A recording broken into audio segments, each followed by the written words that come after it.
I will spend a portion of time thinking up ideas which I think will fit the kind of stories that I'm interested in telling, and also be ones that have got a good chance of being performed.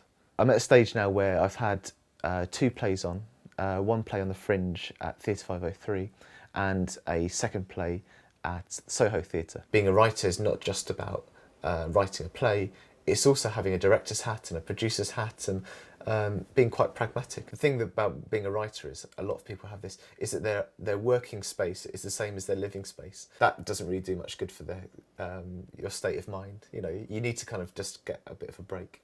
I'll spend a lot of time just gazing at a wall, or mucking around on Facebook, or emailing my friends, and doing all the things that I bet most people probably wouldn't admit to, but God, everyone does it, and it's part of the bustle of like writing, is just think, right, I've actually got to sit down and write this story. That's the really important thing I think I've learned over the last few years, is that you've just got to finish plays. You've just got to kind of get through them. Even if the first time you do it isn't particularly good, just to finish it.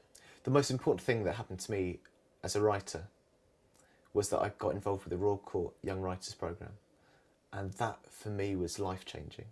It was just brilliant because I had no real experience of writing groups or theatre outside just being an audience member. It meant then that I was able to meet other writers, people who were in the same place, and make friends with them, and then we could meet up in pubs on Saturdays, or and talk about what we're doing, moan about the struggles we were having, discuss problems and help each other out. You have to see plays and work out what other people are doing, see what styles people are using, and allowing yourself to be inspired by what's happening in the world. There's nothing more exciting than sitting in an audience, watching actors performing your work to an audience that's responding. It's addictive.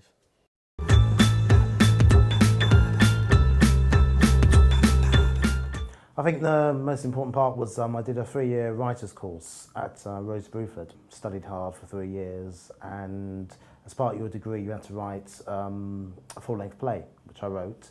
Then I sent it out to various theatre companies, and they all, one in particular, picked up on it and produced it, and then my sort of writing career kind of started off from there. For a writer to do your job successfully is to listen, to have a really good ear for how people speak and what they're saying as well. I think every level of listening, I think, is very important to a writer. The kind of people I like to write about are the people I feel are not being listened to. I want to listen to them, I want to hear their stories, and I want to put their stories on stage. I want their voices heard. I think it's very important for a writer to experience all levels of production. Obviously you can't always have your say, and you shouldn't.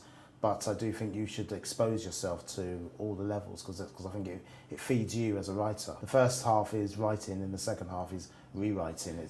It's fundamental to the life of a writer. You don't quite know why you want to be a writer, but you just know you have to be. And I think that's a quality, an important quality of being whether you're a playwright or a screenwriter or whatever it is, a society of existence. It just is. A good education is always a good starting point for a writer, because it was for me. My education at school, I read a lot. I read a lot of books, which encouraged me to read more books and more scripts. So it is important. I've travelled more than I ever had before I was a writer. I've been to other countries, I've worked with other people, and that I wasn't expecting. I thought it's just me in a room with my computer, writing away for months on end, and then you give it to the director and they do their stuff on it. The surprising thing was that there's so much more going on, and more other life experiences. So it has enabled me to travel to meet other writers abroad, to learn how they work, to learn their craft as well, and they learn mine too. That's been a nice surprise.